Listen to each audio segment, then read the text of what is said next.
Alright, good afternoon everybody. This is Eric at Frozen North Clothworks. Um, you know that we must be going through some rough times if I'm doing a video, because doing videos is not my favorite thing. But I wanted to kind of do a bit of a public service announcement for you guys. Talk a little bit about some of the stuff that's going on, and maybe talk a little bit about how you can use your gear to help get through this rough patch that we're all going through collectively. Alright, so if you follow us, there's a decent chance that you are a bit of an enthusiast of the EDC community or a bit of an outdoors person, so you probably are fairly well prepared already. At the very least, you know, you take some consideration into what you're going to be carrying. You're going to probably have a little bit of a pocket knife or something like that with you. A lot of times a pen. Want to make sure you got a little bit of cash on you. Those are just sort of good everyday tips, but I'm probably preaching to the choir on this. You guys probably know as much or more than I do about this stuff. So let's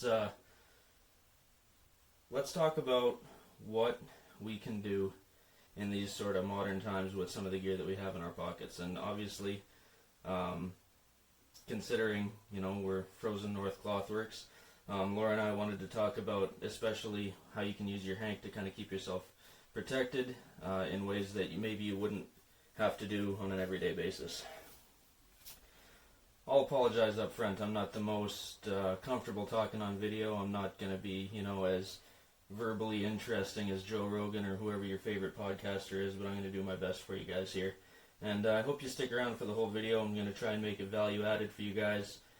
And, you know, it's just our way as well of reaching out and reminding you guys that we care about you guys, and we appreciate each and every one of you guys that follows us, and each and every one of you guys that has purchased from us. You know, we couldn't do this without you guys at all, and we want to see you guys make it through this rough patch, and we'll all come out on top in the end. Alright, so before we get too deep into anything, just as a kind of cover my ass and cover our ass sort of thing, we're going to talk a little bit about disclaimer. I'm not a medical professional. Laura's not a medical professional. So we just kind of have to absolve ourselves of any liability or any of that up front. So just a reminder, take this all kind of under advisement. I am going to tell you guys every source of all of the info that I'm using today. So you guys can go look this up yourselves. Figure out if you want to use it. If you don't want to use it, that's 100% up to you guys. We're kind of doing this again as a bit of a public service sort of thing, kind of help you guys out. I know some people are in a rougher patch than where Laura and I are. We're, knock on wood, we're kind of doing alright in Manitoba at this point. But I'm not going to lie to you, it's a little bit unnerving, and who knows where it's going to end up before it gets better. So I hope you guys are all doing alright, and let's all get through it, like I said. Alright, so let's get into this a little bit more. First off, let's talk about social distancing. This is something in my day job that I've had to remind people of quite a bit. Some people take it really seriously, and other people, you know, you'll see them huddling up darn near six inches from each other and breathing in each other's faces. All the data that I've seen and all the info that I've been able to find is really showing that social distancing makes a difference. China, for whatever you want to say, good or bad, they seem to have used social distancing very much to their advantage. A little bit extreme in some cases, but it is what it is, and they've been able to kind of put a cap on their infections, as you guys know if you've been following the news. So let's just keep that in mind. You know, keep 6 feet, heck, keep 10 feet, 12 feet, as much distance as you can from other folks. And be responsible, right? Don't be one of those kids partying it up in on spring break with 100 other people and getting up to all kinds of shenanigans and spreading that infection around. Not doing anybody any favors. Alright?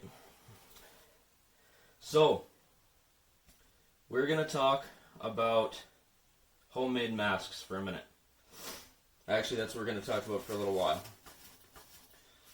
Let's talk about what some of the pros have to say. From the CDC, the use of homemade masks In settings where real face masks, your N95s and things like that are not available, healthcare personnel might use homemade masks, examples bandanas, scarves, handkerchiefs, for care of patients with COVID-19 as a last resort. However, homemade masks are not considered PPE since their capability to protect healthcare personnel is unknown. Caution should be exercised when considering this option. So, nobody's first choice is going to be to use something improvised as a mask. Viruses get into your body through your face, generally your mouth, your nose, your eyes. You're going to want to use real equipment for that as much as possible. But face masks are not readily available to everybody right now. So, what can we do about that? Well, we're going to go through a little bit of other research here first. So as I said, that previous point was from the CDC. This information is from Cambridge University. You can see the authors up at the top there. I want to make sure that I'm citing all my work. I haven't done any of this research myself, but I am making use of what I have available to me. So again, homemade masks should only be considered as a last resort. And let's face it, in our EDC gear, how many of us have N95 masks in there? Maybe right now a few of you lucky guys do that might have been able to get your hands on some. But in general, we aren't carrying around N95 masks, and if you all of a sudden decided you wanted one, you're probably not going to find one. So, again, last resort. What are some of the best things we can use for homemade masks? Well, here's a nice chart. This I sourced through smartairfilters.com. Laura actually came upon this study, and she sent it over to my cell phone and did a bunch of reading on it. And you got a bunch of things around the house that you can make a homemade mask from.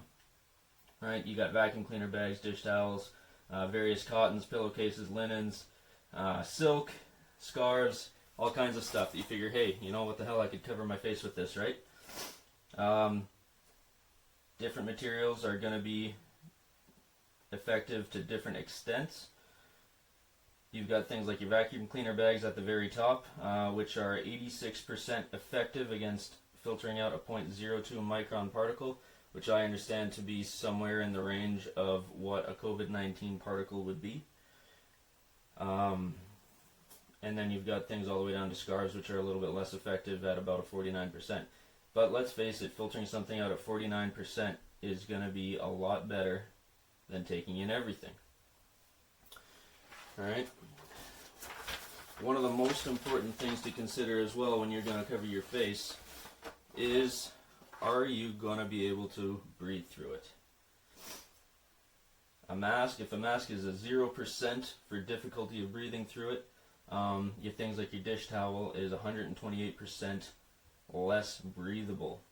Doesn't sound great. Sounds like you're going to really struggle to breathe through that for any length of time. Same with your vacuum bags and those other things that filtered a lot on the previous chart, also not terribly breathable. Things that are going to be easier to breathe through than a surgical mask are things like your 100% cotton t-shirts, silk, scarves, linens, and pillowcases.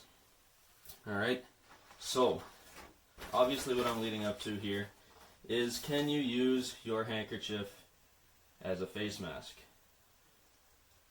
In a pinch, if you are very, very concerned about the air quality that you're breathing in, or about the possibility of getting a disease on you, in you, and you have nothing else available to you, you can use a handkerchief to give yourself some protection. Alright?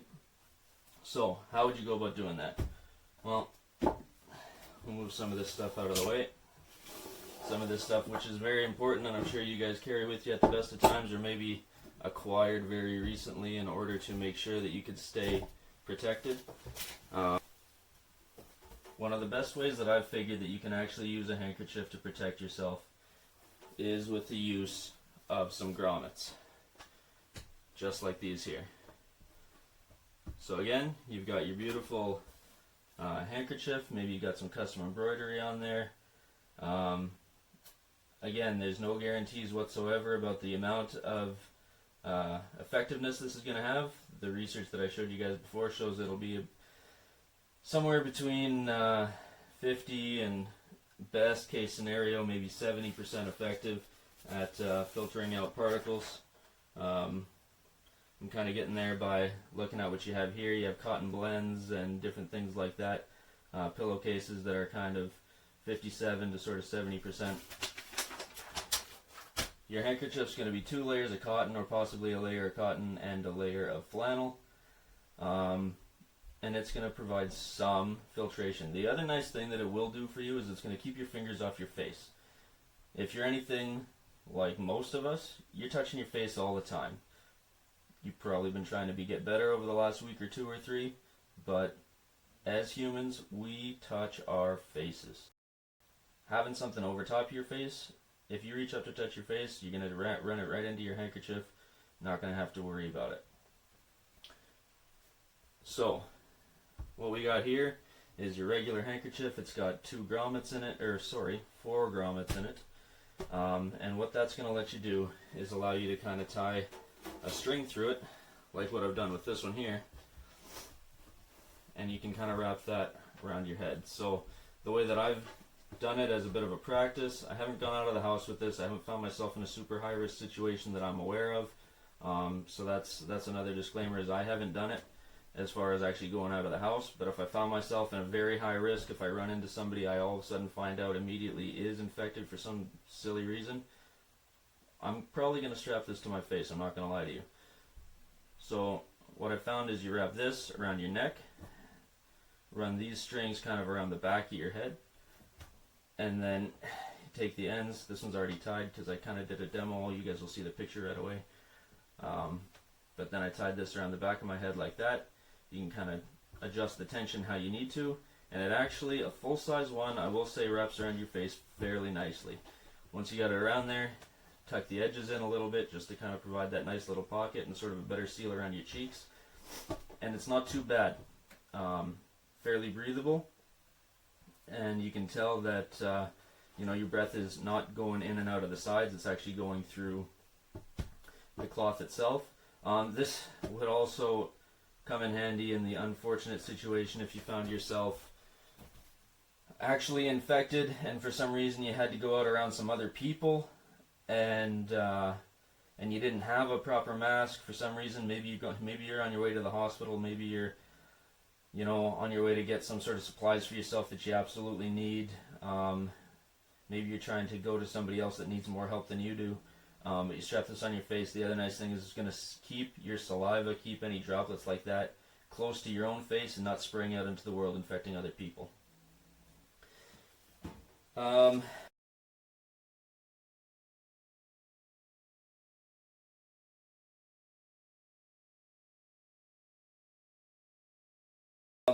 So, as I said, these grommets, we have these. Anybody that wants these on their hank, if you place an order, I will put 4 grommets on your hank for free if you want them. I'm not going to charge you extra for them. That'd be crazy in these times. If you want them, and if you find yourself wanting to make an order, feel free. Put a message in the comments of your order. Let me know that you want them. I will add 4.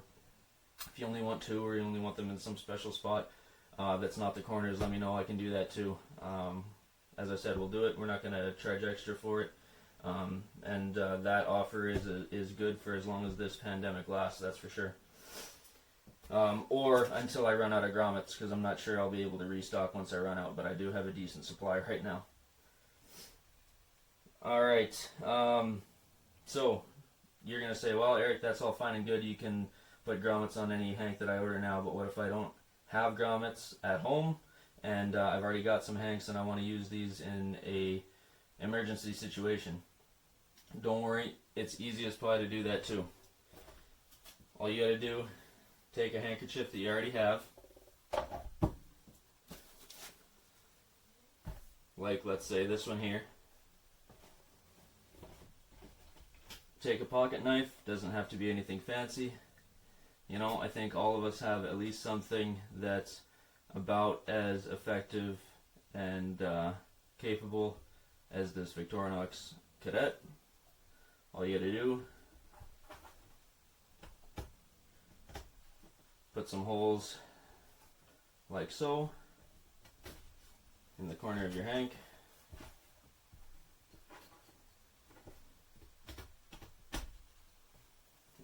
pretty? Nope, not going to be pretty. Not going to be the most beautiful thing you ever had. But, again, if you're in that sort of scenario where you want to cover your mouth until you get home or into your vehicle or wherever, you know, you can just punch some holes in it like that, run that cord through it just like we showed you before, and you've at least got some protection that you didn't have before, a little bit of a deterrent to your hands touching your face, and just enough to kind of help you hopefully get home without running into any nasty little viruses or anything else that you don't want to be breathing in.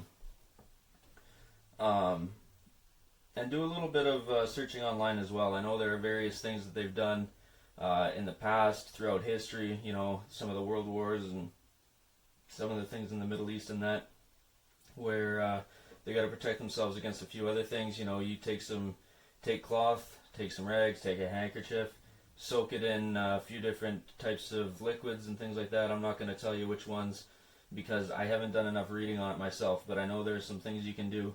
Even if you're in a smoke-filled environment, you know, a dampened cloth is going to help filter out some of that smoke to kind of help you evacuate the area, get your ass out of there.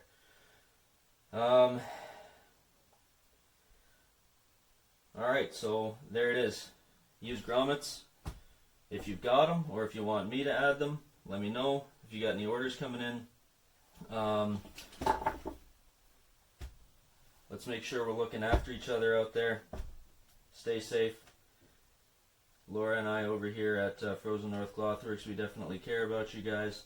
We want you to make it through alright. We want to keep this awesome EDC community going through this really rough time that we're all kind of going through together. We definitely care about you guys, and make sure you're looking after your mental health too, you know, and those are your friends. Check in with them, make sure people are doing okay, you know, give your folks a call, you know, call your grandparents, make sure they're doing alright. For the love of God, do not go visit your grandparents. They need to stay separated. We gotta keep everybody safe through this this weird little storm. Just look after each other. One last thing too, I know a couple of people have kind of messaged asking. The Postal Service, I don't think they're running quite as efficiently as they normally do. So some of the orders are taking just a little bit longer to reach some of their destinations. That's pretty much to be expected right now. I know Canada Post has released a couple of advisories on that, that they're not quite ready to guarantee any shipping times, things like that. I would expect probably the U.S. Postal Service has said something similar, although I would have to look just to be sure. But it can take a little bit of extra time these days. Alright, probably I've talked long enough. Oh, one more note. Small ones will work on an adult too. I did it. I tried one on. Tried this one on actually, and it'll work. It'll cover your face. I think if you get a little person, like I got 2 kids, and this will probably work a little bit better for them because it's obviously a little more child size. But this will work on an adult. It'll work on a kid. These ones I found fit my head a little bit better, but I'm going to be honest with you, I got a bit of a big head. It's hard for me to find hats that fit. So for me, I would definitely prefer a big one. But you know, it is what it is. What you have is what you have. And you got to use what you got on you to protect yourself when you're kind of out there in the world. Just going to remind everybody once again, I'm not a healthcare professional, not a medical professional. So, you know, take all this with a grain of salt. Make sure you're informing yourself as best you can. Don't necessarily take my word for it. But the info that I had was from some decent sources. University of Cambridge came up with a lot of the data that you saw, as well as smartairfilters.com. Got a bunch of stuff from them too. Just a reminder, a lot of this stuff is sort of a last ditch sort of thing, but if you don't have an N95, let's protect ourselves the best way that we can. Stay safe out there, guys. Thank you.